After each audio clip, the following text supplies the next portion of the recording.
Karimu sawa vayo.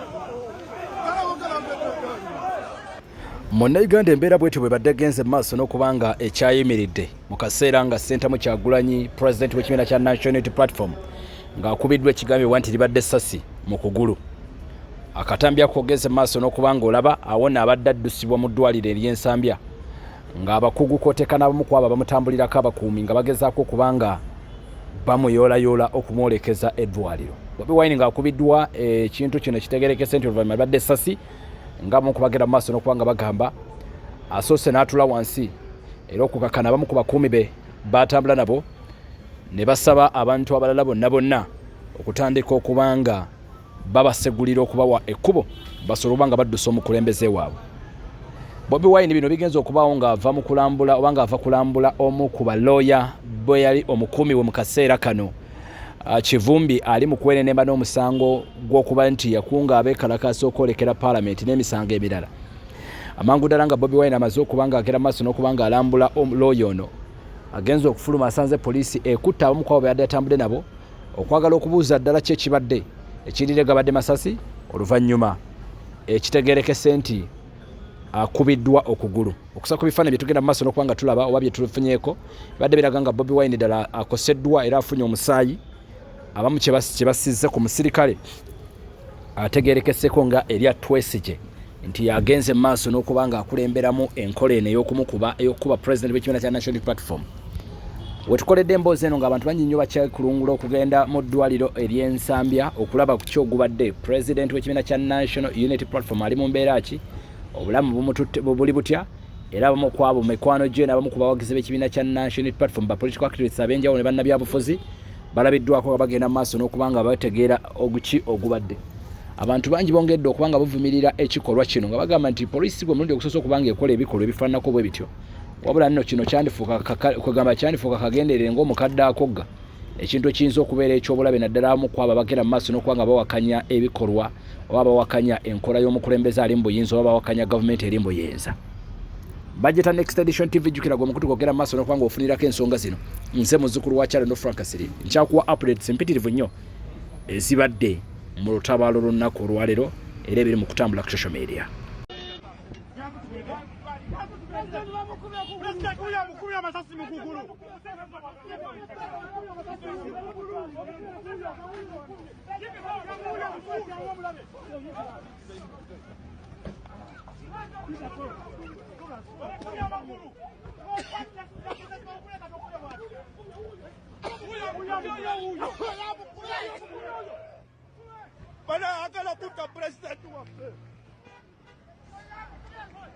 Bw'eti embeera gwe munnayuganda agenda mu maaso n'okubanga ongoberera awo amangu ddala nga Bobi Wine Ssentamu Kyagulanyi President w'ekibiina kya National Unity Platform Presidential Candidate mu mwaka gwa 2021 ng'ennaku z'omwezi 14 omwezi gwa January nga kyajja agende mu maaso n'okubanga akubibwa ekigambibwa nti libadde essasi.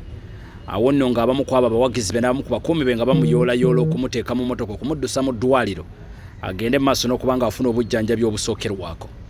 Nze nkugamba enfunda eziwera nti ebitongole by'okwerinda bizze byolesa empisa ensiiwuufu, bizze byoyoleka okubeera nti oba oliawo tebiri professional nga bikola emirimu gyabyo naddala bwe kituukagana ku wamu ku abawakanya gavumenti eri mu buyinza ya President Yoweri Kaguta Museveni. Jjukira munnayuganda mu kampeyini eza mu kalulu akagenda maaso n'okuba nkavuganyizibwamuko mukulembeze w'ekibiina kya National Unity Platform Bobi Wine akaliyo ng'ennaku z'omwezi 14 omwezi gwa January. Ebikolwa bingi nnyo ebyefujja ebyagenda mu maaso n'okubanga bikolebwa ku mukulembeze ono era ebikolwa ebitali nti bikoleddwe ku ye yekka wabula n'abakulembeze abalala abamu ku abo bagenda mu maaso n'okubanga bawakanya President Yoweri Kaguta Museveni. Abamu ku abo abatunulizi b'ensonga bagamba awo tewabadde ensonga lwaki Bobi Wine abadde agenda mu maaso n'okubanga ate oba oliawo kugamba abawagizi bagugumbulirwa mu mbeera efaananako bw'etyo kubanga ekibaddewo kyonna kitegeerekese nti omukulu abadde agenze kulaba ku looya we. Tewandibadde ensonga lwaki ate poliisi ebadde egenda mu maaso n'okubanga yeenyigira mu kukwata abantu bano n'okutuuka okufulumya omukka ogubalagala. Njagala kutegeezako gwe munnayuganda era gwagenda mu maaso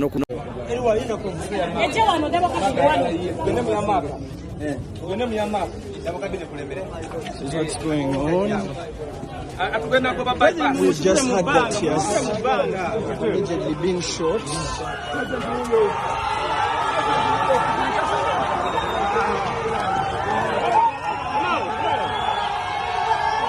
Jukira bino bijjidde mu kaseera ng'eggwanga lya America kyerijje ligende mu maaso n'okubanga lirabula bannansi baali abawangalira mu ggwanga erya Uganda nga bwe waliwoko obulumbaganyi obuteekateekebwa okubanga butuusibwa ku ggwanga erya Uganda era eggwanga lino erya America ne lirabula bannansi baalyo obutaddamu kwetantala kubeera mu wandi bantu bangi oba wakuŋŋaanidde abantu abangi kubanga waliwo kooba olyawo prediction ezisuubirwa okuba nti waliwo obutujju obuyinza okukolebwa ku ggwanga lino.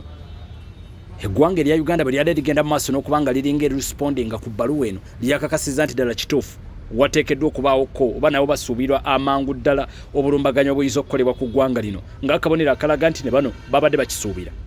Kakati Bobi Wine oba bannabyabufuzi abali ku ludda oluvuganya gavumenti wano balina okubeera abeegendereza naddala mu ntambula zaabwe n'abantu ababagenda mu maaso n'okubanga babakuŋŋaanirako.